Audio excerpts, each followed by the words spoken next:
Welcome students. आज का जो हमारा लेक्चर होगा वो अब हम बात करेंगे इम्यूनिटी के बारे में।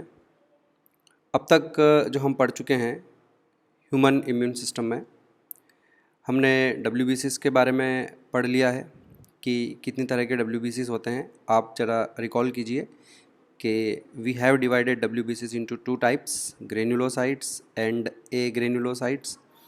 जो ए ग्रेन्युलोसाइट्स हैं वो हमारे पास तीन तरह के हैं। न्यूट्रोफिल्स जो कि फेगोसाइटिक सेल्स होती है, इओसिनोफिल्स जो जो लार्ज पैरासाइट्स होते हैं उनके अगेंस्ट में इम्यूनिटी प्रोवाइड करते हैं, और at the same time they also play important role in allergic reactions. Basophils के बारे में भी हमने बात की। Basophils produce three types of chemicals, histamines, heparin and serotonin.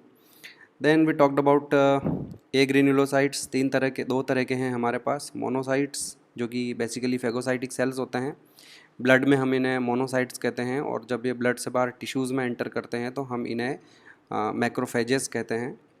Then there is another kind of granulocytes, that is lymphocytes, one of the most important cells of the immunology। हमें बहुत कुछ पढ़ना है इनके बारे में। There are three types of lymphocytes, B and T lymphocytes। हमारे लिए मेन दो ये रहेंगे, but there is another category of A granulocytes। lymphocytes की एक और कैटेगरी है, इन्हें हम NK cells कहते हैं। आज हम इनके बारे में भी बात करेंगे, NK cells के बारे में। After discussing the WBCs, we also talked about lymphoid organs। तो दो तरह के हमारे पास lymphoid organs होते हैं। एक हमारे पास primary lymphoid organs होते हैं जहाँ पे lymphocytes का origin और उनका maturation होता है। दो तरह के हमारे पास primary lymphoid organs हैं। दो एग्जाम्पल हमने डिस्कस किए, बोन मेरो और thymus. Then we have secondary lymphoid organs. Secondary lymphoid organs हमारे पास कई तरह के हैं, जिनमें स्प्लीन, लिम्फ नोड्स और उसके अलावा लिम्फोइड टिश्यूज़ भी आते हैं। म्यूकोसल एसोसिएटेड लिम्फोइड टिश्यू के बारे में भी हमने बात की। जो सेकेंडरी लिम्फोइड ऑर्गन्स होते हैं, these are the places where B and T lymphocytes interact with antigen and then produce an army of the cell called effector cells, है ना। ये सारी चीज़ें हम आगे जाके और पढ़ने वाले हैं। अब आज हम बात करते हैं बच्चों इम्यूनिटी के बारे में। डेफिनेशन में इम्यूनिटी की पहले आपको बता चुका हूँ कि जो हमारी एबिलिटी है, the ability of the host to fight against disease causing microorganisms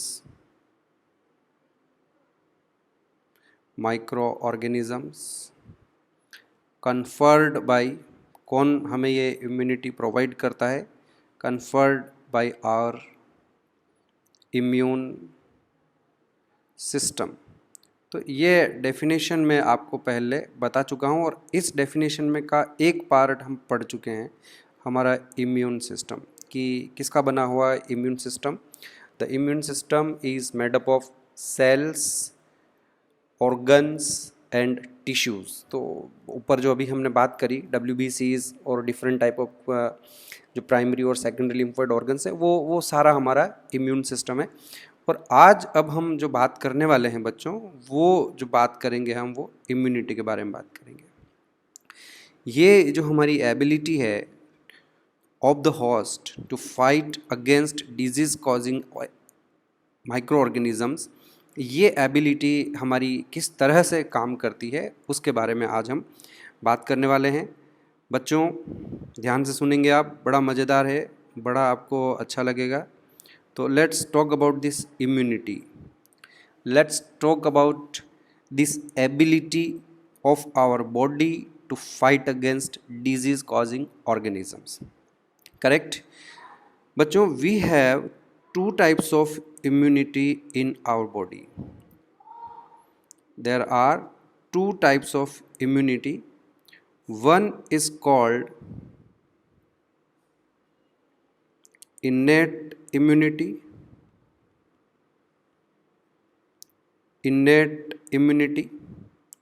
and the other is called acquired immunity, या इसे हम अडप्टिव इम्यूनिटी भी कहते हैं।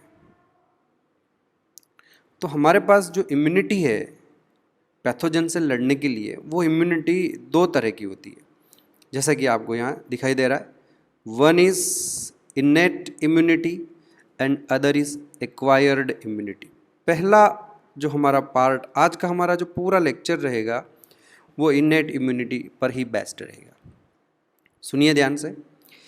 जो इनेट इम्यूनिटी है, इसके जो कैरेक्टरिस्टिक फीचर्स हैं, उनमें से पहला कैरेक्टरिस्टिक फीचर ये है बच्चों कि जो इनेट इम्यूनिटी है ये इनबॉर्न होती है। इन द सेंस जन्म से ही, हिंदी में मैं लिख रहा हूँ कि ये जन्मजात होती है। When you are born, innate immunity आपकी बॉडी में प्रेजेंट होती है। दूसरी इसकी जो ख़ास बात है वो ये है बच्चों कि जो इनेट इम्यूनिटी होती है वो नॉन स्पेसिफिक होती है।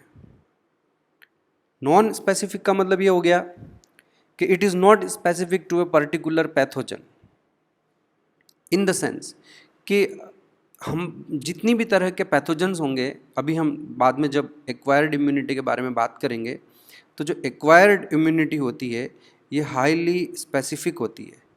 हर पैथोजन से, हर बैक्टीरिया, हर वायरस और हर एंटीजन से इसका जो लड़ने का तरीका होगा बच्चों वो अलग अलग होगा।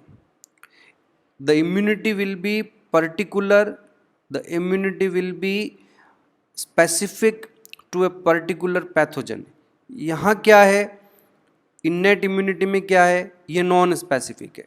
इन द सेंस कोई भी बैक्टीरिया, कोई भी वायरस आएगा तो हमारे पास यहाँ अभी हम थोड़ी देर में देखेंगे, इनेट इम्यूनिटी में 4 मैकेनिज़म्स हैं जिनसे हम पैथोजन से लड़ेंगे। तो ये जो 4 मैकेनिज़म्स हैं ये सभी बैक्टीरिया, वायरस, पैथोजन से लड़ने के लिए वही 4 मैकेनिज़्म काम करेंगे, और अलग अलग पैथोजन से लड़ने के लिए हमारे पास हम अलग से इम्यूनिटी डेवलप नहीं करने वाले हैं, है ना। और आप जब इसको समझेंगे तो आपको ये कॉन्सेप्ट और अच्छे से क्लियर हो जाएगा नॉन स्पेसिफिक का। 2 चीज़ें इनेट इम्यूनिटी में आपको ध्यान रखनी है कि इट इज़ इनबॉर्न, जन्म से प्रेजेंट होती है ये इम्यूनिटी हमारे पास, और नॉन स्पेसिफिक होती है। मैं हटा देता हूँ इसको। Clear. On the other hand, if you come to the acquired immunity, acquired immunity जो होगी इसमें क्या होगा बच्चों कि ये आपके पास पहले से नहीं होती है। The immunity is developed after infection, ये इसका सबसे इंपॉर्टेंट कैरेक्टरिस्टिक है। द इम्यूनिटी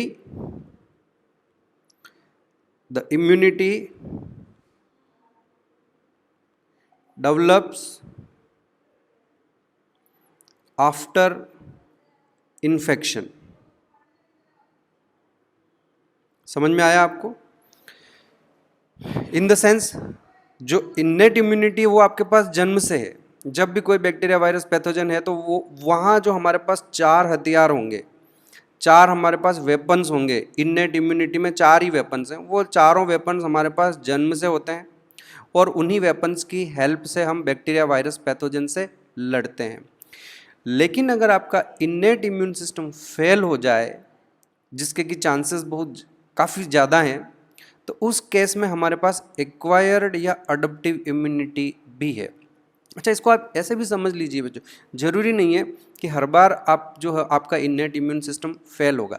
जैसे ही बॉडी में कोई बैक्टीरिया, वायरस, एंटीजन जाएगा, सबसे पहले उससे लड़ने का काम हमारा इनेट इम्यून सिस्टम शुरू कर देगा। और यही कारण है कि मैं आपको यहाँ बता देता हूँ कि जो इनेट इम्यून सिस्टम होता है इसे हम फर्स्ट लाइन ऑफ डिफेंस भी कहते हैं, क्योंकि सबसे पहले जो लड़ने का काम होगा वो यही करने वाला है। तो it is your first line of defence.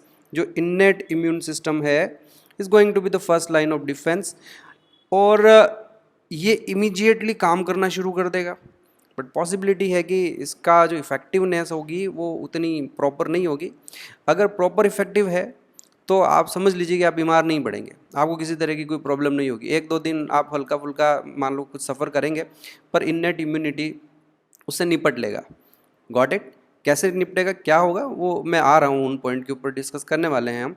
लेकिन साथ ही साथ आपका एक्वायर्ड इम्यून सिस्टम भी काम करना शुरू कर देगा।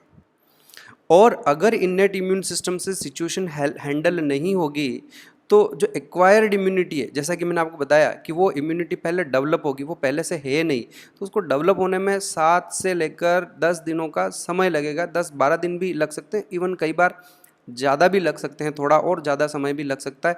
पर एक बार जब आपका एक्वायर्ड इम्यून सिस्टम एक्टिवेट हो जाएगा और आप उस वायरस के अगेंस्ट में इम्यूनिटी या वायरस बैक्टीरिया जो भी है उसके अगेंस्ट इम्यूनिटी डेवलप कर लेंगे, तो ख़ास बात ये रहेगी कि अब आपकी बॉडी में लाइफ लॉन्ग उसके अगेंस्ट में इम्यूनिटी डेवलप हो जाएगी।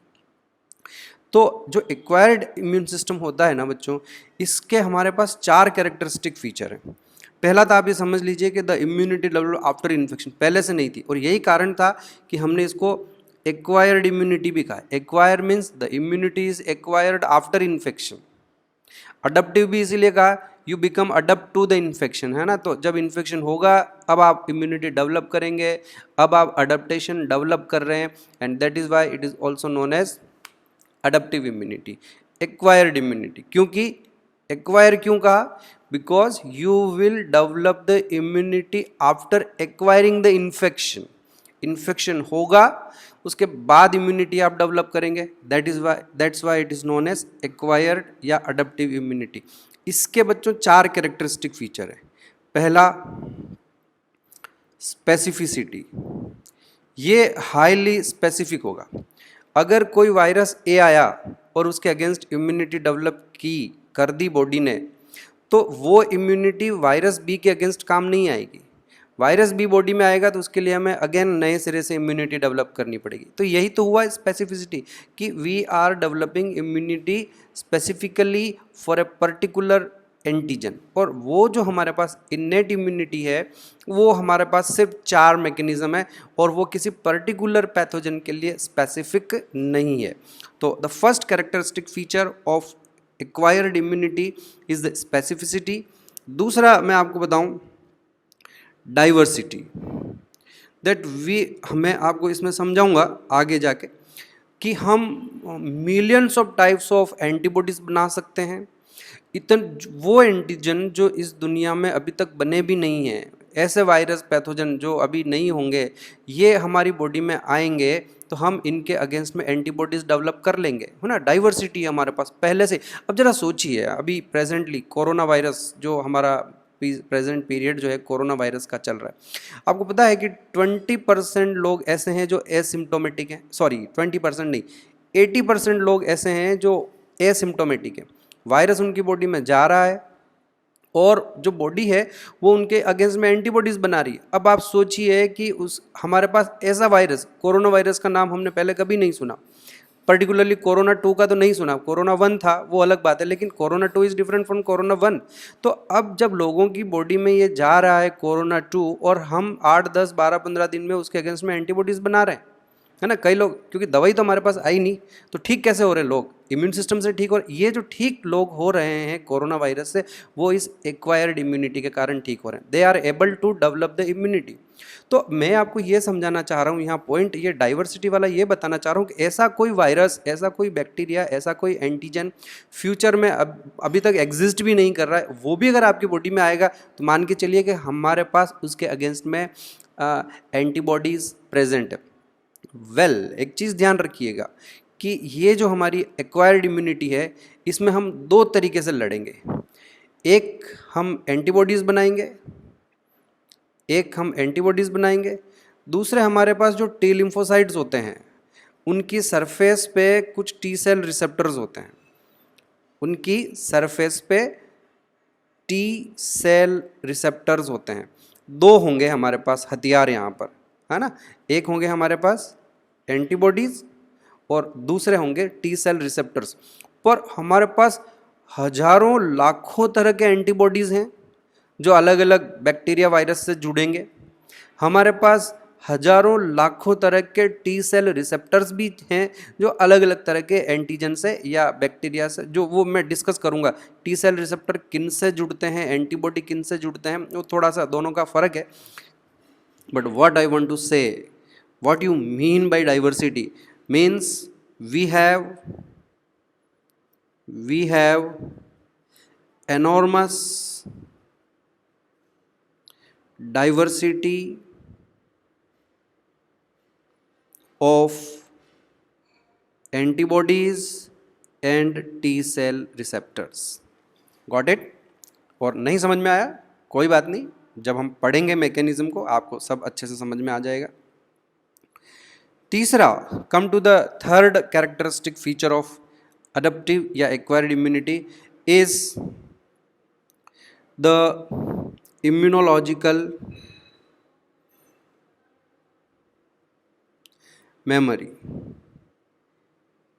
तो जैसा कि मैंने अभी आपको बताया कि अगर एक बार आपका अडप्टिव इम्यून सिस्टम एक्टिवेट हो गया, इम्यूनिटी डेवलप हो गई, हमने एंटीबॉडीज़ बना लिए या हमने इफेक्टर टी सी सेल्स बना लिए, दो तरह के हथियार रहेंगे जैसा कि मैं आपको बता रहा हूँ कि एक तो आपके ये टी सी सेल्स लड़ने का काम करेंगी और एक आपके ये एंटीबॉडीज़ लड़ने का काम करेंगे। तो अगर आपने एक बार इम्यूनिटी डेवलप कर ली, एंटीबॉडीज़ बना लिए या हमारे पास इफेक्टर टी सी सेल्स तैयार हो गए हैं, तो ये मेमोरी सेल्स की फॉर्म में पड़े रहेंगे, कुछ बी लिम्फोसाइट्स और कुछ T C cells memory cells की फॉर्म में बॉडी में लाइफ लॉन्ग रहेंगे। और सब्सिक्वेंट इन्फेक्शन कभी भी होगा, फ्यूचर में अगर फिर से कभी इन्फेक्शन होगा तो आप बीमार नहीं पड़ेंगे। एक बार जो इम्यूनिटी आपने डेवलप कर ली, it will remain for the life long. तो मैं यहाँ लिख देता हूँ, once immunity is developed,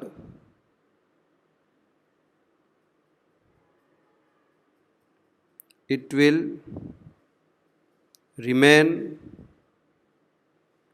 for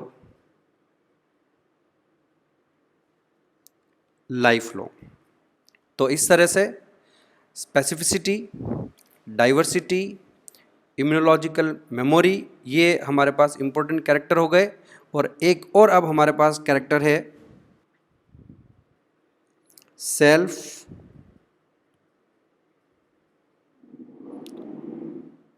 non self recognition.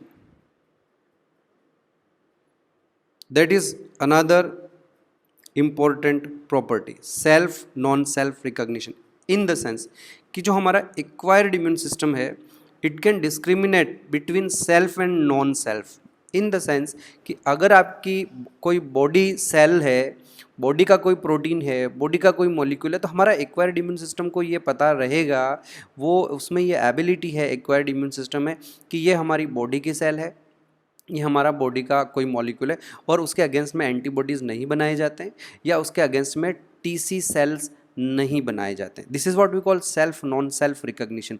और जैसे कोई फॉरेन मॉलिक्यूल आया, कोई बैक्टीरिया बाहर से आया, वायरस आया, एंटीजन आया, तो हमारा acquired immune system immediately recognise कर लेगा, उसे पता चल जाएगा कि ये सेल्फ मॉलिक्यूल नहीं है, ये फॉरेन मॉलिक्यूल है, बाहर से आया है और अब इसके अगेंस्ट में एंटीबॉडीज़ बनाने हैं या उसके अगेंस्ट में टीसी सेल्स जो हैं वो तैयार करने हैं। This is what we call self non self recognition. ये जो सेल्फ नॉन सेल्फ रिकॉग्निशन की प्रॉपर्टी है, ये इननेट इम्यून सिस्टम में परफेक्टली नहीं है। इननेट इम्यून सिस्टम को सेल्फ का तो पता रहता है कि कौन सा सेल्फ है, तो वो कभी भी आपकी सेल्फ सेल्स को डिस्ट्रॉय नहीं करेगा, सेल्फ मॉलिक्यूल को डिस्ट्रॉय नहीं करेगा, लेकिन कई बार वो नॉन सेल्फ को भी रिकॉग्नाइज नहीं कर पाता। इन द सेंस कई ऐसे बैक्टीरिया बॉडी में घुस जाएंगे, एंटर कर जाएंगे, which will not be killed by innate immune system. Are you getting my point? तो ऐसे में इननेट इम्यून सिस्टम सेल्फ को रिकॉग्नाइज कर सकता है, नॉन सेल्फ को भी करता है, लेकिन सभी नॉन सेल्फ को नहीं कर पाता है।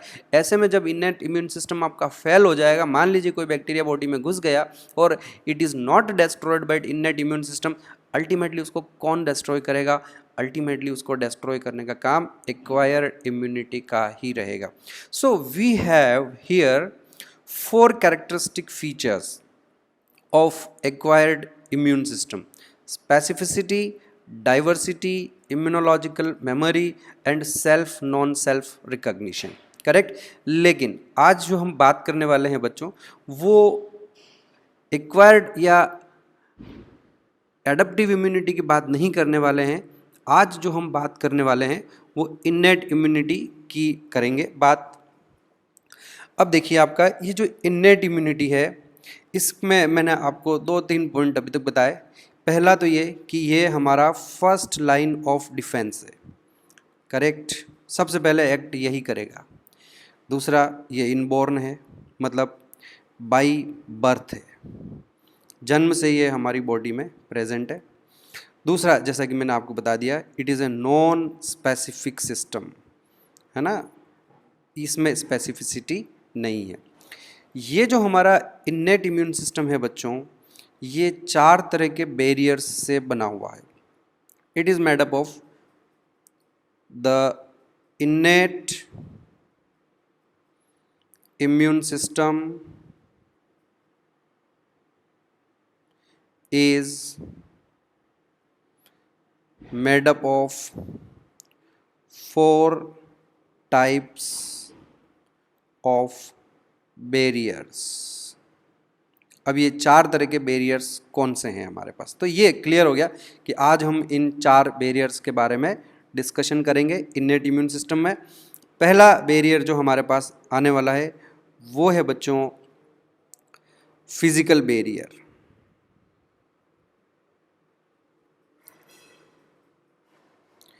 इस फिजिकल बैरियर को हम एनाटॉमिकल बैरियर भी कहेंगे। फिजिकल बैरियर या फिर एनाटॉमिकल बैरियर भी हम इसे कह सकते हैं। तो इस फिजिकल या एनाटॉमिकल बैरियर में हम सिर्फ 2 चीज़ें पढ़ने वाले हैं। पहला है आपका स्किन, है ना, वेरी इंटरेस्टिंग। क्या आपकी स्किन आपके इम्यून सिस्टम का पार्ट है? डेफिनेटली है बच्चों। जब हम बात करते हैं इम्यून सिस्टम की, तो हमारे पास फर्स्ट लाइन ऑफ डिफेंस और सेकंड लाइन ऑफ डिफेंस है। और अभी हमने बात करी कि फर्स्ट लाइन ऑफ डिफेंस आपका इन्नेट इम्यूनिटी है। और इन्नेट इम्यूनिटी में भी अगर बात की जाए कि which is the first line of defence, तो सबसे पहले जो आपका सुरक्षा की प्रथम पंक्ति जो सबसे आगे खड़ी हुई है वो है आपकी स्किन। स्किन कैसे आपके इम्यून सिस्टम का पार्ट हुआ बच्चों? ये जो हमारी स्किन है उसकी जो सरफेस है, डेफिनेटली जो हमारी एपिथेलियल एपिडर्मिस है स्किन में सबसे बाहर की तरफ, कौन? एपिडर्मिस जो होती है, it mechanically prevent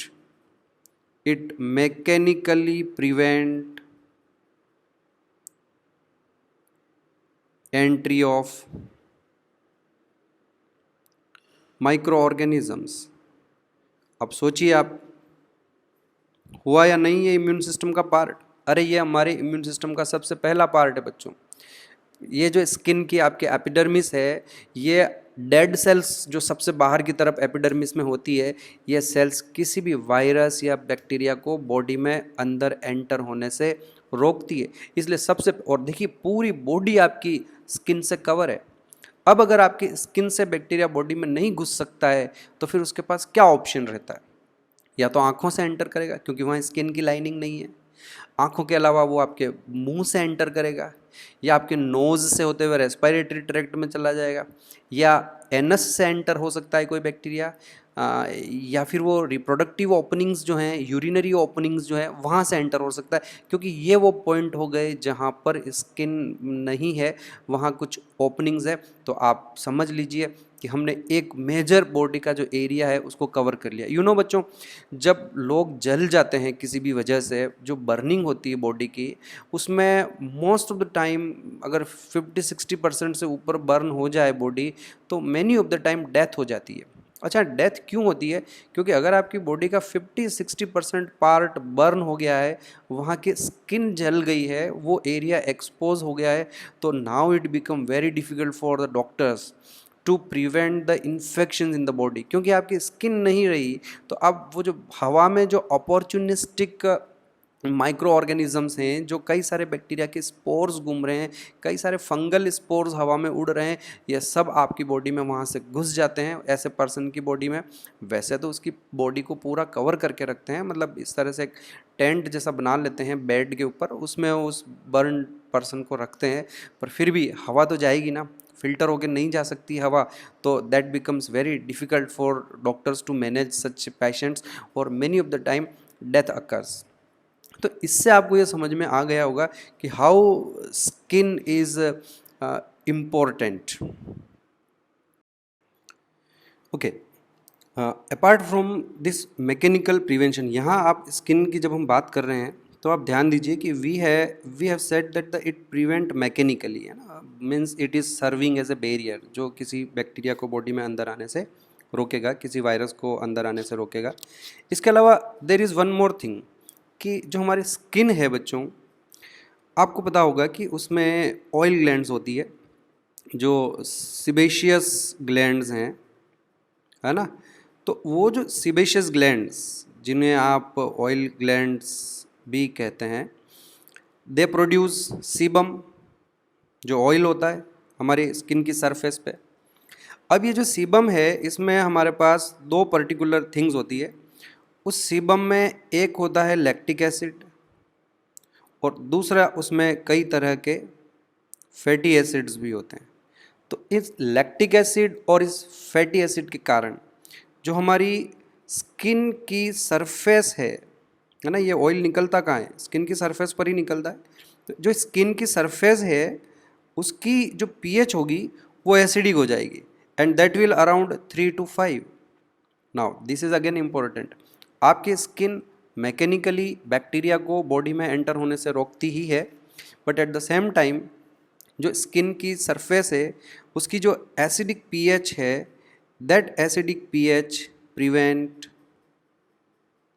microbial growth. तो कई सारे बैक्टीरिया जो हैं वो आपकी स्किन पे ग्रो नहीं कर पाते हैं, just because of the acidic pH. Is that clear? तो this is what about first physical barrier, जिसे हमने नाम दिया है स्किन। मैंने आपको बताया कि we have 4 types of barrier. उन 4 टाइप्स ऑफ बैरियर्स में से पहला बैरियर हमने जो लिया है वो है फिज़िकल बैरियर या फिर एनाटॉमिकल बैरियर। और इस फिज़िकल बैरियर में भी जो हमने पहला कंपोनेंट लिया है वो स्किन है, और स्किन के अलावा जो दूसरा कंपोनेंट अब यहाँ हम लेने वाले हैं वो है म्यूकस मेम्ब्रेन। फिज़िकल बैरियर में ही ले रहा हूँ मैं, एनाटॉमिकल बैरियर में ही हम इसे इंक्लूड कर रहे हैं। अब जानते हैं बच्चों कि जो हमारा गैस्ट्रो इंटेस्टाइनल ट्रैक्ट है, यानी कि जो हमारी एलिमेंट्री कैनाल है, उसमें जो सबसे अंदर वाली सरफेस होती है उसे हम म्यूकस मेम्ब्रेन कहते हैं। ध्यान से सुन लीजिए, अपने दिमाग में एक पॉइंट फिट कीजिए। म्यूकस मेम्ब्रेन किसे कहेंगे? एक ऐसी सरफेस एपिथीलियम जिसमें रेगुलर इंटरवल पर म्यूकस ग्लैंड्स हों, म्यूकस प्रोड्यूस करने वाली ग्लैंड्स हों, जिनसे म्यूकस बनेगा, और वो जो म्यूकस है वो उस एपिथीलियम की सरफेस पर एक लेयर बन जाएगी उससे। ऐसी एपिथीलियम को, ऐसी सरफेस को हम म्यूकस मेम्ब्रेन कहते हैं। और इस तरह की म्यूकस मेम्ब्रेन आपको कहाँ कहाँ देखने को मिलेगी? इस तरह की म्यूकस मेम्ब्रेन जो है आपको देखने को मिलेगी बच्चों, एक तो जैसा कि मैंने अभी नाम लिया है गैस्ट्रो इंटेस्टाइनल ट्रैक्ट, करेक्ट। दूसरी रेस्पिरेटरी ट्रैक्ट, वहाँ पे भी इसी तरह की एपिथीलियम है। तीसरा जो यूरिनरी ट्रैक्ट होगा और जो जेनाइटल ट्रैक्ट होगा, वहाँ पर भी अंदर की जो सरफेस होती है वो एक प्रकार की म्यूकस मेम्ब्रेन ही है। तो gastro intestinal tract, respiratory tract, और एक मैं कंबाइन लिख लेता हूँ यूरोजेनाइटल ट्रैक्ट। तो यहाँ पर इन 3 जगह पर जो आपकी म्यूकस की लेयर है ना, म्यूकस की 2 तरह की स्पेलिंग होती है, MUCUS भी लिख सकते हैं, MUCOUS भी लिख सकते हैं। तो यहाँ जो मैं लिख रहा हूँ वो म्यूकस लिखा है। तो ये जो म्यूकस की लेयर है ये क्या करती है बच्चों की? मान लीजिए आपकी स्किन से कोई बैक्टीरिया अंदर नहीं घुस पाया और वो बैक्टीरिया वायरस आपके मुंह में चला गया, नेज़ल पैसेज से, नाक से वो रेस्पिरेटरी ट्रैक्ट में चला गया, या फिर वो यूरिनरी ट्रैक्ट से अंदर घुस रहा है, या वो रिप्रोडक्टिव ट्रैक्ट से अंदर एंटर कर रहा है। तो एक बार एंटर करने के बाद अब वो, जैसे सुनिए, आप समझिए, यहाँ पर देखिए कि ये आपका रेस्पिरेटरी ट्रैक्ट है ना, और अब आपका कोई बैक्टीरिया जो है वो यहाँ अंदर तो आ गया, अल्टीमेटली वो यहाँ से आपकी अंदर एंटर करने की कोशिश करेगा। बट डोंट फॉरगेट कि यहाँ पर हमारे पास एक म्यूकस की लेयर है, और ये जो म्यूकस की लेयर होगी इसमें वो बैक्टीरिया ट्रैप हो जाएगा। समझ में आया आपको? तो वो यहाँ ट्रैप हो जाएंगे और अंदर घुस नहीं पाएंगे, क्योंकि यहाँ पूरी सेल्स है, तो हम नहीं चाहते कि वो हमारी सेल्स में जाए। तो सेल्स के बाहर इस एरिया पर देखिए ये म्यूकस की एक लेयर है ना। तो वो ये जो म्यूकस की लेयर है ये भी एक फिजिकल बैरियर की तरह काम कर रही है, एनाटॉमिकल बैरियर की तरह काम करेगी, और it will trap the bacteria viruses which are trying to enter into the body. Correct बच्चों? और पर्टिकुलरली और मैं बताऊं कि जो रेस्पिरेटरी ट्रैक्ट होते हैं, रेस्पिरेटरी ट्रैक्ट में तो यहाँ पर सीलिया भी होते हैं, सीलिया के साथ साथ म्यूकस है, वहाँ दो चीज़ें एक साथ रहेगी, है ना। तो सीलिया भी रहेंगे और यहाँ पर म्यूकस भी रहेगा। तो म्यूकस में वो बैक्टीरिया ट्रैप हो जाएंगे, और जो सीलियरी मूवमेंट है it will propel micro organisms out of the body. Correct? तो यहाँ हम इसके बारे में बात करते हैं कि what is the role of mucus layer. तो ध्यान रखें आप, म्यूकस लेयर किन 3 जगहों पर म्यूकस लेयर है? एक गैस्ट्रोइंटेस्टाइनल ट्रैक्ट में, मतलब आपकी एलिमेंट्री कैनाल, डाइजेस्टिव सिस्टम।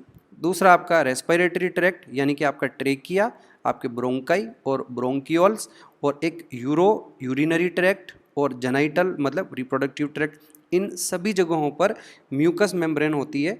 तो द म्यूकस हम लिख लें यहाँ, the mucus entraps the foreign mucus entrap the foreign microorganisms।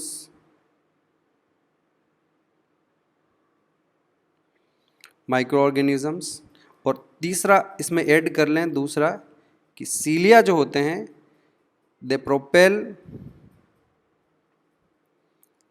microorganisms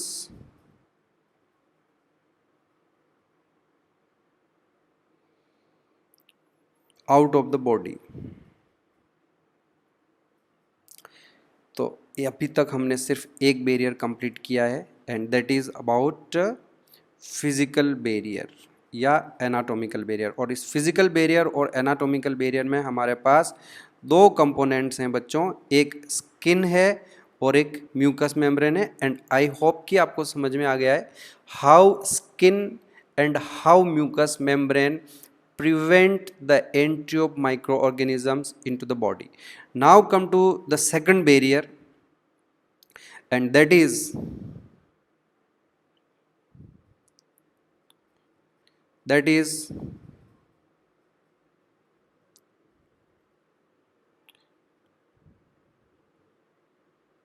physiological barrier।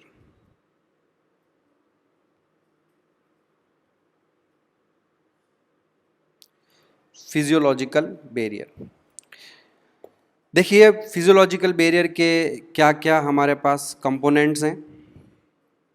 Physiological barrier में जो सबसे पहला कंपोनेंट है बच्चों वो हो जाएगा एसिड इन स्टमक। अब मुझे ज़्यादा कुछ बताने की ज़रूरत नहीं है, आप समझ लीजिए कि कोई बैक्टीरिया वायरस मान लीजिए स्किन से रोके ना रुका और वो हमारे डाइजेस्टिव ट्रैक्ट में अंदर चला ही गया। अंदर जाने के बाद वो सीधा ईसोफेगस से होता हुआ स्टमक तक पहुंच गया।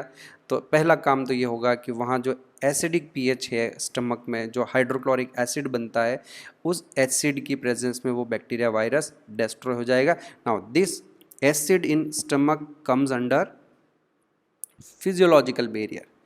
ओके, दूसरा जो इसका कंपोनेंट है, इसको हम इस तरह से कर लेते हैं, और दूसरा जो इसका कंपोनेंट है बच्चों वो हो जाएगा saliva in mouth, saliva in mouth. और तीसरा जो कंपोनेंट हो जाएगा वो हो जाएगा टीयर्स इन आइज। अब ये देखिए, ये हमारे पास 3 कंपोनेंट हो गए फिजियोलॉजिकल बैरियर का। पहला कंपोनेंट तो इजी है आपका, एसिड इन स्टमक, कि वहाँ जो HCl होगा, ये हमने लिखा नहीं, आपको मैंने बोल दिया, लेकिन चलो मैं लिख के बता देता हूँ। HCl इन स्टमक किल्स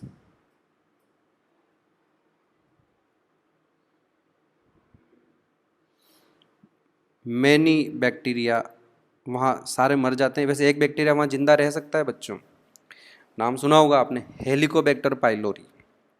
वो रहता ही स्टमक में, मिलता ही वहीं, तो वो अडप्टेड है हेलिकोबैक्टर पाइलोरी। बट अदरवाइज जो बैक्टीरिया होते हैं, मोस्ट ऑफ द बैक्टीरिया वो स्टमक में पहुंचने के बाद डिस्ट्रॉय हो जाएंगे।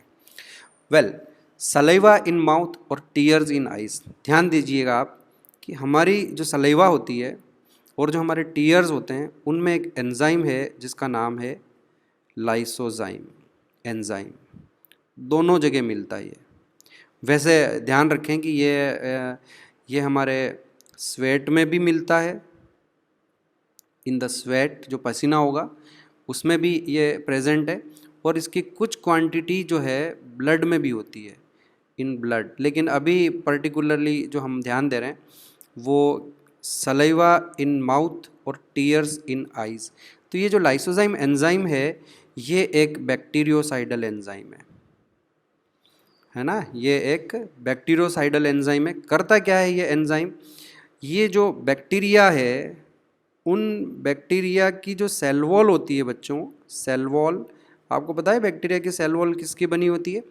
पेप्टाइडोग्लाइकेन की बनी होती है, पेप्टाइडोग्लाइकेन की सेल वॉल बनी होती है।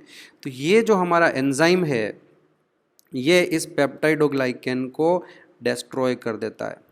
पेप्टाइडोग्लाइकेन इज क्लीव्ड, है ना, तोड़ देता है उसको, क्लीव्ड बाय लाइसोजाइम एंजाइम। तो इससे क्या है कि जो बैक्टीरिया है उसकी सेल वॉल डिस्ट्रॉय हो जाएगी, और एक बार बैक्टीरिया की सेल वॉल डिस्ट्रॉय हो गई तो फिर वो बैक्टीरिया सर्वाइव नहीं कर पाता है। तो this is again very interesting कि जो सलाइवा और टीयर्स हैं they all comes under, again ध्यान रखें we are talking about physiological barrier. और फिजियोलॉजिकल बैरियर में अब तक हमारे पास कितने कंपोनेंट हो गए? फिजियोलॉजिकल बैरियर में हमारे पास 3 कंपोनेंट हो गए, एसिड इन स्टमक, सलाइवा और टीयर्स की बात कर रहे हैं तो वहाँ पर एक एंजाइम होता है लाइसोजाइम एंजाइम। क्या करता है कि मान लीजिए कोई बैक्टीरिया आपके मुंह से एंटर करने की कोशिश कर रहा है तो हमारी जो सलाइवा होगी उस सलाइवा में ये जो लाइसोजाइम एंजाइम है ये उस बैक्टीरिया को वहीं डिस्ट्रॉय कर देगा, करेक्ट। इसके अलावा मान लीजिए वो आँखों से एंटर करने की कोशिश कर रहा है तो हमारी आँखों के वहाँ पर टीयर्स की एक लेयर हमेशा रहती है आंसुओं की, और उस टीयर्स में भी लाइसोजाइम एंजाइम है, तो बैक्टीरिया जो है वो आपकी आँखों से भी घुस नहीं पाएगा, वो वहीं पर मर जाएगा, correct. Now come to the third barrier. जैसा कि मैंने आपको बताया कि हमारे पास टोटल 4 बैरियर होंगे इन्नेट इम्यूनिटी में। अच्छा, आपने नोटिस किया इन्नेट इम्यूनिटी के लिए मैंने बताया आपको कि इट इज़ इनबॉर्न, जन्मजात होती है। तो इससे आपको पता चल रहा होगा कि स्किन जब आप पैदा होते हो तब आपकी बॉडी पर है, म्यूकस मेम्ब्रेन भी हमारे इन ऑर्गन्स के अंदर ऑलरेडी प्रेजेंट है ना। जो स्टमक की एसिड है या जो हमारा सलाइवा है, जो टीयर्स हैं, ये सारी जो कंपोनेंट्स जो हम डिस्कस कर रहे हैं ये सारे कंपोनेंट्स हमारे पास बाय बर्थ होते हैं। तो इसलिए हमने कहा कि जो इन्नेट इम्यूनिटी है वो बाय बर्थ होती है। Now we will come to the third barrier, very important barrier, that is cellular barriers. Well बच्चों, मान लीजिए कोई बैक्टीरिया समहाउ आपके ब्लड में या टिश्यूज़ में एंटर कर गया है, कोई वायरस आपके ब्लड में या टिश्यूज़ में एंटर कर चुका है, न तो वो आपके एसिडिक पीएच से मरा, न वो आपकी स्किन के रोकने से रुका, किसी भी रास्ते से। मान लीजिए आपकी स्किन पे कोई कट ही लग गया तो वो डायरेक्ट वहाँ से अंदर एंटर कर जाएगा, या कहीं और जगह से वो एंटर कर गया जहाँ हमारे जो बाकी के बैरियर्स हैं, जो हमने 2 बैरियर्स ऊपर डिस्कस किए हैं, उन बैरियर्स से वो अगर नहीं रुका और वो आपके ब्लड में पहुंच गया या आपके टिश्यूज़ में पहुंच गया है तो उसके बाद उसको डिस्ट्रॉय करने के लिए हमारे पास सेलुलर बैरियर्स हैं। सेलुलर बैरियर्स में बच्चों में 3-4 तरह की सेल्स के बारे में बात करेंगे कि एक आपकी, नहीं भूलें आप इसको, that we have PMNL neutrophils. याद करिए पॉलीमॉर्फोन्यूक्लियर ल्यूकोसाइट्स जी। और वो पॉलीमॉर्फोन्यूक्लियर ल्यूकोसाइट्स 3 तरह के थे, न्यूट्रोफिल्स, इओसिनोफिल्स और बेसोफिल्स। उसमें से मैंने एक सेल को यहाँ लिया है, दैट इज़ पीएमएनएल न्यूट्रोफिल्स, है ना। तो ये आपको याद होगा कि फेगोसाइटिक सेल्स है, these are phagocytic cells in your blood. वैसे ये टिश्यूज़ में भी एंटर कर सकते हैं, ब्लड से निकल कर ये टिश्यूज़ में भी जा सकते हैं, but normally they remain present in blood. तो मान लीजिए कोई बैक्टीरिया आपके ब्लड में पहुंच गया, ऊपर के 2 बैरियर्स के रोकने से नहीं रुका, तो that will be killed by this neutrophils. तो again this neutrophil is a part of your innate immune system. जैसे ही बैक्टीरिया इस ब्लड में पहुंचा, वैसे ही हमारी ये जो फेगोसाइटिक सेल्स है, ये जो न्यूट्रोफिल्स है, ये उनको डिस्ट्रॉय करेगी। और इन न्यूट्रोफिल्स को हम पूरा किस नाम से जानते हैं? PMNL neutrophils. क्यों बोला इनको पीएमएनएल? Polymorpho nuclear leukocytes. याद करिए, ये जो ग्रेन्युलोसाइट्स हैं उसका एक टाइप है, और मैंने आपको उसमें बताया कि इनके जो न्यूक्लियस होते हैं उनका शेप वेरिएबल है, और उसी वजह से हम इन्हें पीएमएनएल पॉलीमॉर्फो न्यूक्लियर ल्यूकोसाइट्स कहते हैं। करेक्ट। तो ये फेगोसाइटिक सेल्स है, और आपको समझ में आ ही गया होगा कि इफ अ बैक्टीरियम, यहाँ मैं क्लियर कर दूं, बैक्टीरिया प्लूरल होता है, बैक्टीरियम सिंगुलर होता है। हम यूजुअली ध्यान नहीं देते हैं, बोलते समय कई बार हमसे मिस्टेक हो जाती है, इसलिए हम यूँ बैक्टीरिया बैक्टीरिया ही करते रहते हैं। वैसे सिंगुलर जो होता है वो अकेला है तो बैक्टीरियम होगा, प्लूरल होगा तो बैक्टीरिया होगा। और कोई ऐसा कहता है कि मेरे बॉडी में बहुत सारे बैक्टीरियाज घुस गए, तो जो बैक्टीरियाज बोल रहा है वो गलत होता है। बैक्टीरियाज बोलने की जरूरत नहीं है, bacteria itself plural, single bacterium होता है। तो if a bacteria enter into the blood, it will be फेगोसाइटोज्ड।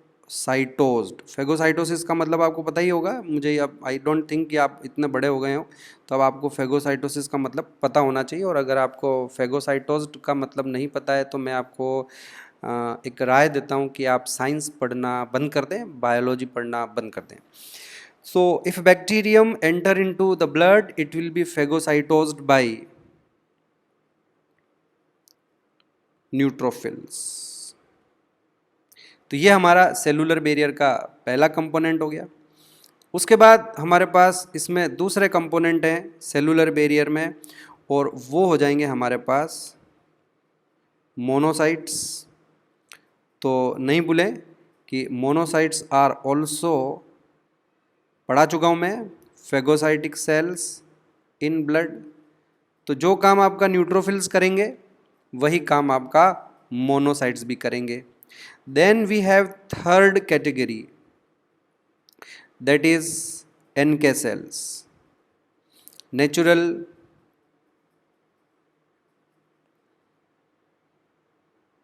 killer cells। तो बच्चों अब इनके बारे में हम बात करते हैं, नेचुरल किलर सेल्स के बारे में। NK सेल्स याद रखें, पहली बात, प्रेजेंट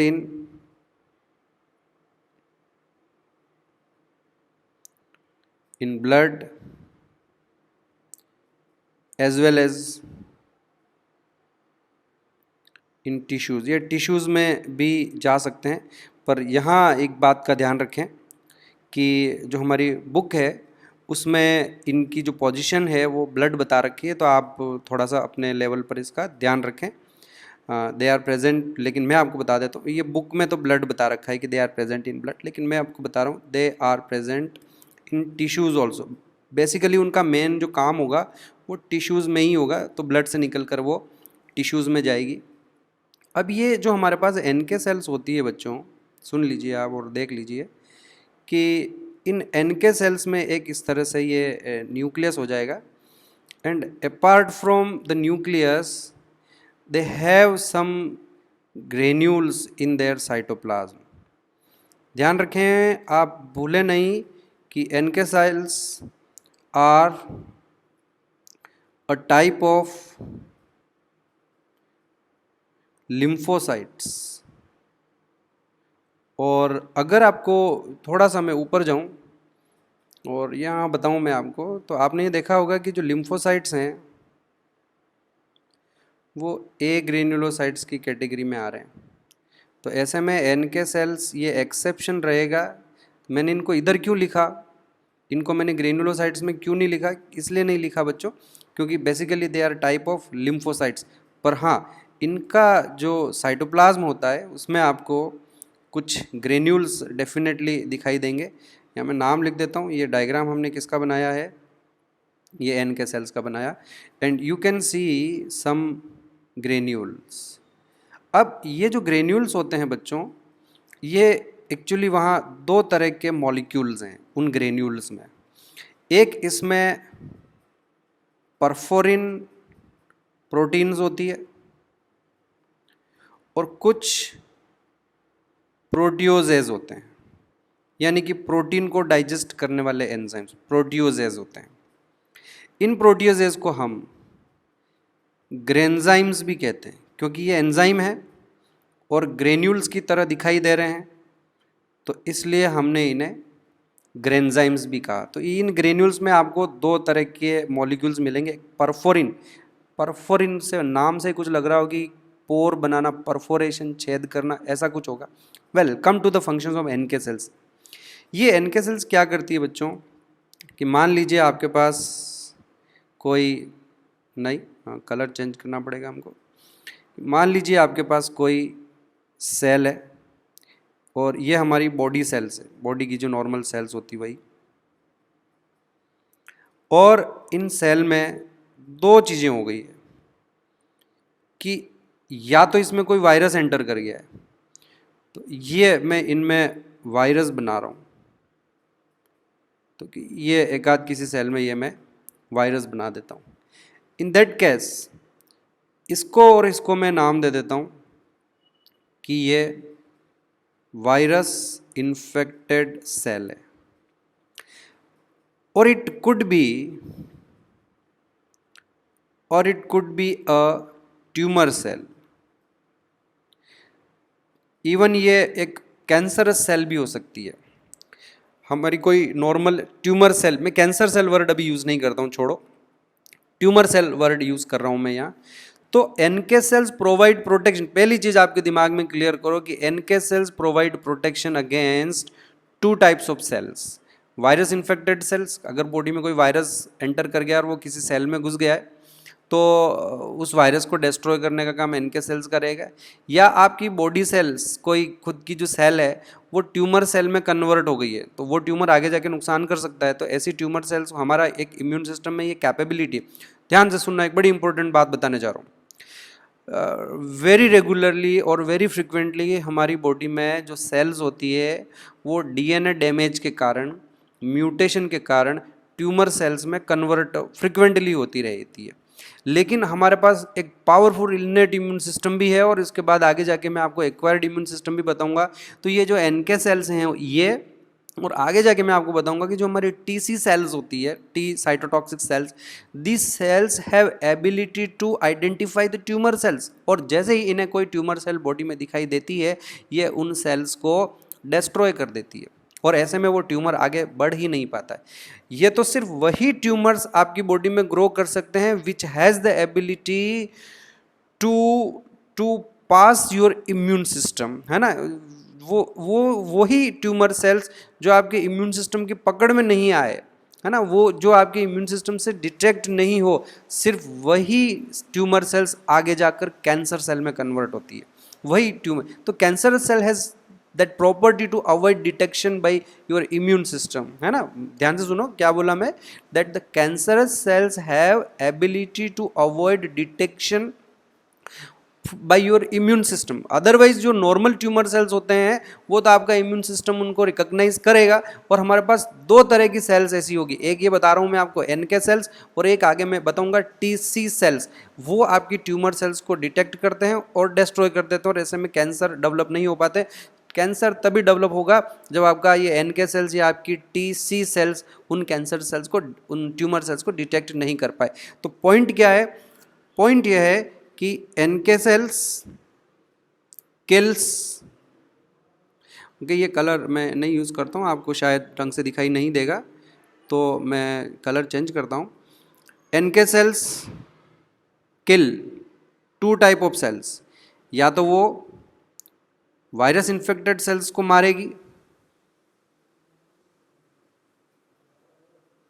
या फिर वो ट्यूमर सेल को डिस्ट्रॉय करेगी। करेक्ट बच्चों, वेरी गुड। अब ये करती कैसे है, ये काम कैसे ये सारा होगा, तो उसको आप देखिए, समझिए। हमको थोड़ी सी इसको जगह चाहिए, नीचे ले लेते हैं, यहाँ ले लेते हैं इसको। ओके, तो अब आप देखिए कि कैसे क्या होगा कि जैसे ही आपके पास ये कोई वायरस इन्फेक्टेड सेल है और आपको यहाँ दिख गए कि ये इसमें वायरल पार्टिकल है, तो अब आपकी ये सेल आएगी जिसको हमने नाम दिया है NK सेल। ये क्या करेगी, सबसे पहले तो मैंने आपको बताया कि इसके पास परफोरिन प्रोटीन्स होती है, तो with the help of that perforin proteins, ये जो है ये परफोरिन प्रोटीन के मॉलिक्यूल्स हैं, उनकी हेल्प से यहाँ पे एक छेद बनाएगी। ये देखिए, समझ में आ रहा होगा आई थिंक आपको। तो ये देखिए, एक यहाँ पे ये इस तरह का पोर बना दिया गया है। अ पोर हैज़ बीन क्रिएटेड मेम्ब्रेन में, है ना, विद द हेल्प ऑफ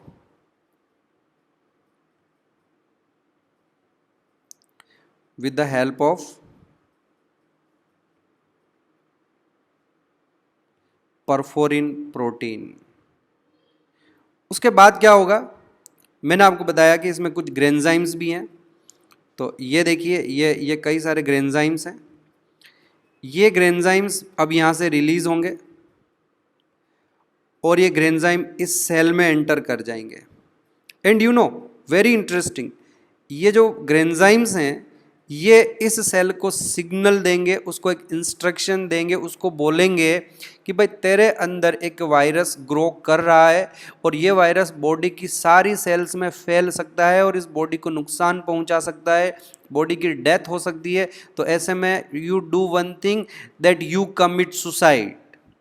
और इस तरह से these granzymes stimulate apoptosis. What is apoptosis? Apoptosis means programmed cell death. Very interesting, बड़ा मज़ेदार है, मैकेनिज्म बड़ा क्लियर हो गया कि जो NK सेल्स है ये सबसे पहले आइडेंटिफाई करती है कि ये कौन सी सेल है जिसमें वायरस है। ये वायरस इन्फेक्टेड सेल को या ट्यूमर सेल को रिकॉग्नाइज करती है। रिकॉग्नाइज करने के बाद उसकी मेम्ब्रेन में एक पोर क्रिएट करती है with the help of perforin protein.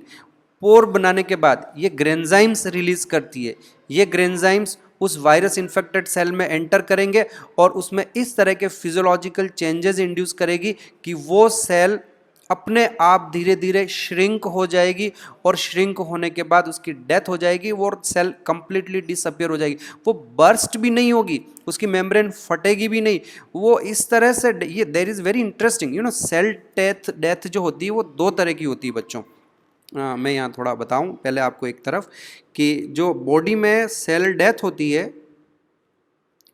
वो 2 तरह की होती है। एक होती है नेक्रोसिस। नेक्रोसिस, मान लीजिए आपको कहीं चोट लग गई है, कोई बड़ा सा हथौड़ी से लग गई है, कोई प्रेशर लग गया, अंदर की जो सेल है वो रप्चर हो गई, वो बर्स्ट हो गई, उसका साइटोप्लाज्म बाहर आ गया, उसके सेल ऑर्गेनेल्स बाहर आ गए और फिर वहाँ पर आपके न्यूट्रोफिल्स और दूसरी सारी सेल्स वहाँ पहुँच जाएगी और वहाँ पर आपको लाल लाल हो जाएगा, सूजन आ जाएगी, दर्द होगा, ये सारी चीज़ें होने लगती है। इस तरह की जो सेलुलर डेथ होती है उसको हम नेक्रोसिस कहते हैं बच्चों। On the other hand we have another type of death which is called apoptosis।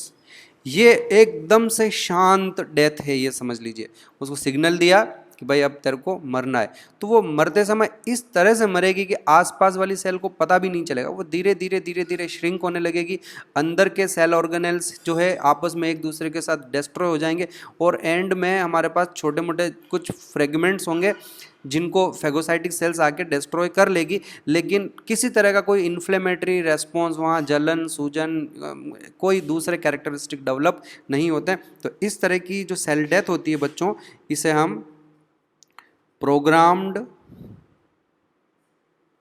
Cell death कहते हैं। मैं आपको एग्जाम्पल देता हूँ बच्चों, प्रोग्राम्ड सेल डेथ के दो बड़े इंटरेस्टिंग एग्जाम्पल हैं जो आपको भी याद रखने चाहिए। कि जब हमारी एम्ब्रियोनिक लाइफ में हमारा हाथ जब बनता है तो ये जो हमारी फिंगर्स होती है और ये जो हमारा थंब है, इनके बीच में स्किन की एक पूरी लेयर होती है और आपके ये फिंगर्स एक दूसरे से सेपरेटेड नहीं रहती है। पर एम्ब्रियोनिक लाइफ में ही प्रोग्राम्ड सेल डेथ के कारण बीच की सारी सेल्स जो हैं, स्किन सेल्स जो भी है, जो भी टिश्यू वहाँ बनता है, वो सारा टिश्यू धीरे धीरे डिसअपियर हो जाता है, डीजनरेट हो जाता है और हमारी फिंगर्स एक दूसरे से फ्री हो जाती है ना। बड़ा इंटरेस्ट। क्या आप सोचते हैं उस समय हमारे हाथों में कहीं कुछ चोट लगी हुई होगी, कुछ जो है सेल्स मर रही है, वहाँ सूजन आ रही होगी? वहाँ ऐसा कुछ भी नहीं होता है। ग्रेजुअली धीरे धीरे सेल्स सारी डिसअपियर हो जाती है। तो this is very good example of apoptosis, that is what we call programmed cell death। सारा प्रोसेस प्रोग्रामिंग के थ्रू होता है, एक प्रॉपर सीक्वेंस में होता है। दूसरा एग्जांपल मैं देता हूँ आपको टेडपोल लार्वा का। जो टेडपोल लार्वा होता है उसकी एक लंबी सी पीछे टेल होती है, लेकिन जब मेटामॉर्फोसिस में वो टेडपोल लार्वा फ्रॉग में कन्वर्ट होता है तो जो टेल है वो ग्रेजुअली रीएब्जॉर्ब हो जाती है। यूं नहीं कि कट के अलग होती है, नथिंग, वो धीरे धीरे रीएब्जॉर्ब हो जाती है, उसकी साइज़ जो है वो छोटी होने लगती है और अल्टीमेटली वो टेल वहाँ से डिसअपियर हो जाएगी। तो टेल की सेल्स गई कहाँ? बेसिकली वो सारी सेल्स जो है वो प्रोग्राम्ड सेल डेथ से मरती है। तो हमारी एम्ब्रियोनिक लाइफ में programmed cell death is a very common phenomena और एडल्ट में भी जो है हमारी बॉडी में इस तरह की प्रोग्राम सेल डेथ होती रहती है। What you call program cell death, क्या टर्म है हमारे पास उसके लिए? उसके लिए हमारे पास एक बड़ी अच्छी सी टर्म है, एपोप्टोसिस। बच्चों I am very much sorry, आपको शायद बैकग्राउंड से बहुत सारी आवाज़ें आ रही होगी, लेकिन अब मेरे पास कोई तरीका नहीं है, ये मैं भी बेयर कर रहा हूँ और प्लीज़ आप भी बेयर करिए। तो हम यहाँ लिख रहे हैं वापस, come to that point, what happens, how your NK cells work. तो जैसा कि मैंने बताया, first they identify the virus infected cells or a tumor cells. After that they release perforin proteins which create a pore in the membrane of infected cell। ऐसी infected cells को वैसे हम एक बहुत अच्छी टर्म्स यूज़ करते हैं, इन्हें हम सेल्फ ऑल्टर्ड सेल्स कहते हैं, क्योंकि ये हमारी खुद की सेल्स है लेकिन क्योंकि ये मॉडिफाई हो चुकी है तो इन सेल्स को हम सेल्फ ऑल्टर्ड सेल्स भी कहते हैं। और एक बार वो पोर क्रिएट करने के बाद जो ग्रेन्जाइम्स रिलीज होंगे, they will induce apoptosis in the infected cell. तो अब हम यहाँ लिख देते हैं, the ग्रेन्जाइम्स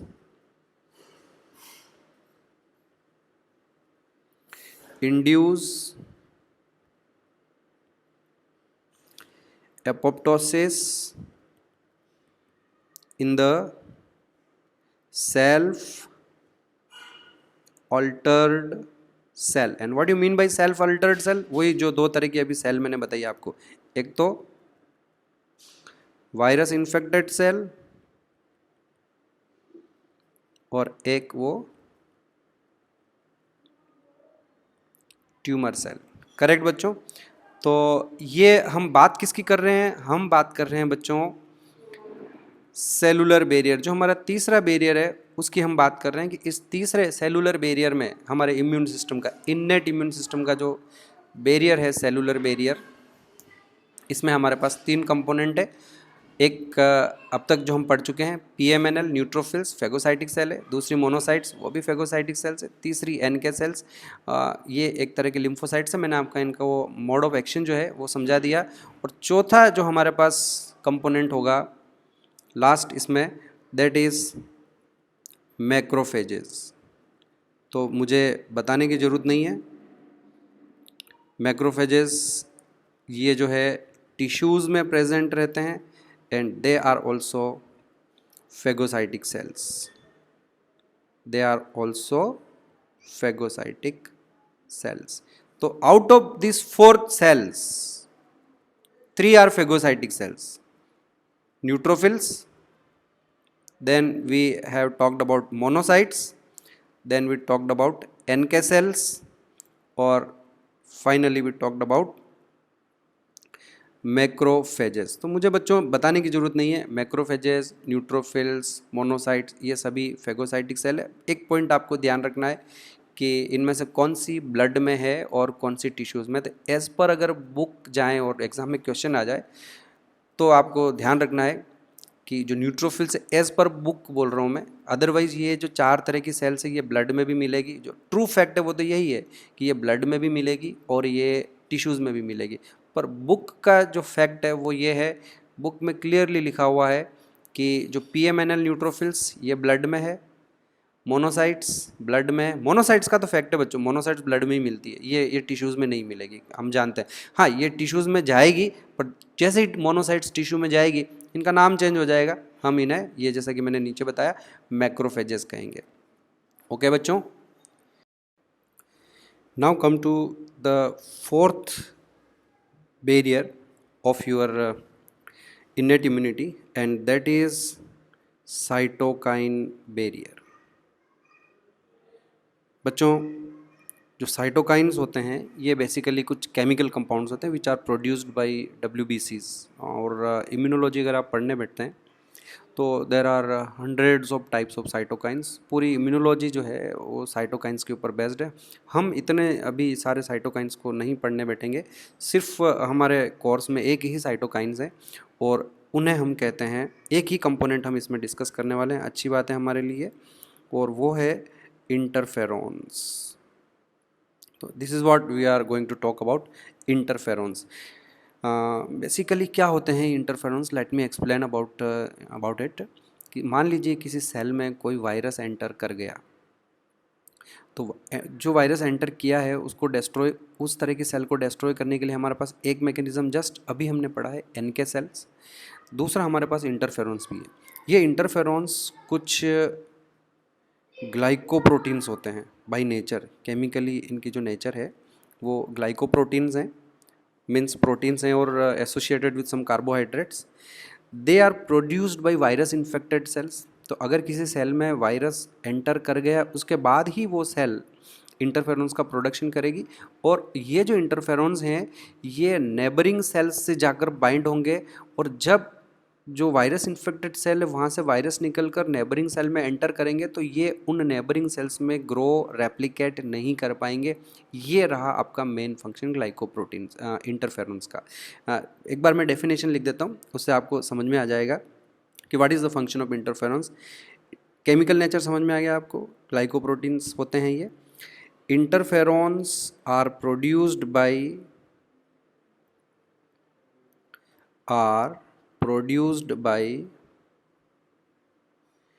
a virus infected cell,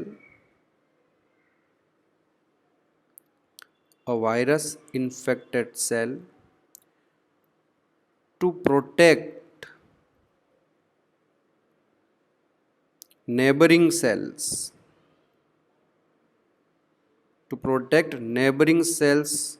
from the viral infection, कि जिसमें हो गया वो तो हो गया, ठीक है, लेकिन आसपास की जो सेल्स है उनमें इन्फेक्शन नहीं हो, ये काम रहता है इंटरफेरॉन्स का। तो अपने दिमाग में एक अच्छे से क्लियर करें, इंटरफेरॉन्स आर प्रोड्यूस्ड बाय, ये चीज़ ध्यान रखना है, produced by a virus infected cell. कौन बनाएगा इंटरफेरॉन्स को? तो कि वो सेल्स इंटरफेरॉन्स को बनाएगी जिनके अंदर ऑलरेडी कोई वायरस आ गया। अब उसके बाद बेटा अगर किसी सेल में वायरस आ गया तो डेफिनेटली वो वायरस जिस सेल में है वहाँ से निकलकर आसपास की सेल में जाएगा। तो हमारी बॉडी का ये जो है इंटेंशन है कि जो नेबरिंग सेल्स है उनमें इन्फेक्शन नहीं होना चाहिए, तो जो वायरस इन्फेक्टेड सेल है वो इंटरफेरॉन बनाएगी। What is the target of interferons? Neighbouring cells.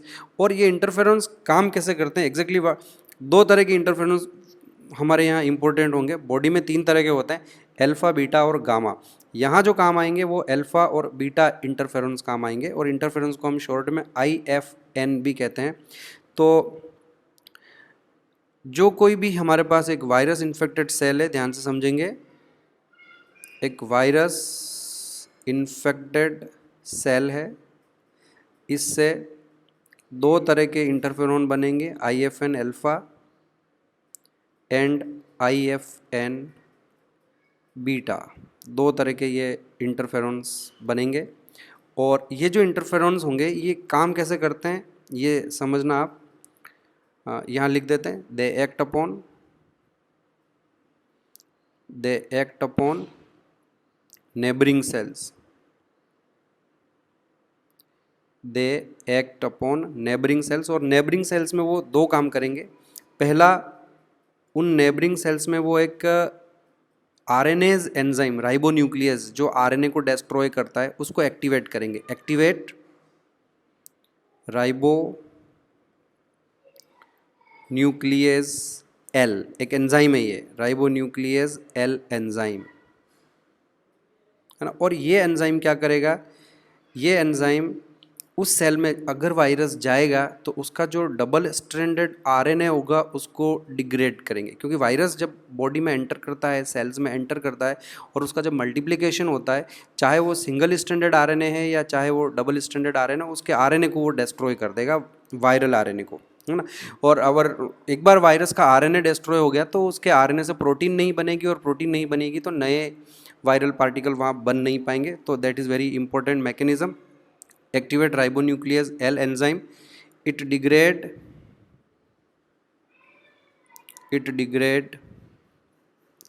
Viral RNA, और वायरल आरएनए अगर डिग्रेड होगा तो ब्लॉक हो जाएगा क्या, वायरल डुप्लीकेशन। उसका डुप्लीकेशन वर्ड यूज़ नहीं करते हैं, रेप्लिकेशन वर्ड यूज़ करेंगे। इट ब्लॉक वायरल रेप्लिकेशन, तो नए वायरल पार्टिकल नहीं बन पाएंगे। दूसरा, एट द सेम टाइम ये जो इंटरफेरॉन्स होते हैं ये उस जो नेबरिंग सेल होगी उसमें प्रोटीन सिंथेसिस को भी इनहिबिट करते हैं। इनहिबिट, उसका एक पूरा मैकेनिज्म है, उस मैकेनिज्म की डिटेल में हम नहीं जाएंगे। Inhibit protein synthesis in neighbouring cells, तो उससे भी जो हमारा वायरस होगा उसका रेप्लिकेशन नहीं हो पाएगा। तो ब्लॉक वायरल रेप्लिकेशन। समझ आया बच्चों आपको? तो दो इस तरह से मैकेनिज़्म है। एग्ज़ाम में क्वेश्चन डायरेक्ट ऐसे भी आ सकता है कि जो इंटरफेरॉन्स होते हैं क्या होते हैं, तो आप ये भी बोल सकते हो these are anti viral glycoproteins, या ग्लाइको नहीं भी यूज़ करें तो simply these are anti viral proteins produced by virus infected cells to protect neighbouring cells from the virus infection. Is that clear? और इस तरह से बच्चों ये हमारा जो है इन्नेट इम्यून सिस्टम कंप्लीट होता है, और इसमें हमने 4 तरह के बैरियर्स डिस्कस किए हैं इन्नेट इम्यून सिस्टम में। पहला हमारे पास फिजिकल या एनाटॉमिकल बैरियर है, इसमें 2 कंपोनेंट लिए हमने, एक स्किन, दूसरा म्यूकस मेम्ब्रेन। इसके अलावा हमने फिजियोलॉजिकल बैरियर के हमारे पास 4 कंपोनेंट हैं, एसिड इन स्टमक, सलाइवा और टीयर्स में लाइसोजाइम एंजाइम हो जाएंगे, ओके, 2 ही यही लिए हमने। और तीसरा जो है वो सेलुलर बैरियर हो जाएगा। सेलुलर बैरियर में हमने 4 तरह की सेल्स डिस्कस की है, PMNL neutrophil, monocytes, natural killer cells, और finally we talked about macrophages. एक और सेल थी, कहाँ गई, ये रही, मैक्रोफेजेस के बारे में भी हमने डिस्कशन किया। और चौथा जो हमारा बैरियर है वो हो गया हमारा साइटोकाइन बैरियर, और साइटोकाइन बैरियर में हमने एक ही साइटोकाइन लिया है और वो साइटोकाइन है हमारा इंटरफेरोन। डेफिनेशन क्लियर है? These are antiviral proteins produced by virus infected cells to protect neighbouring cells from the virus infection. Okay बच्चों, आज इतना ही करते हैं। नेक्स्ट लेक्चर में हम बात शुरू करेंगे एक्वायर्ड इम्यूनिटी की।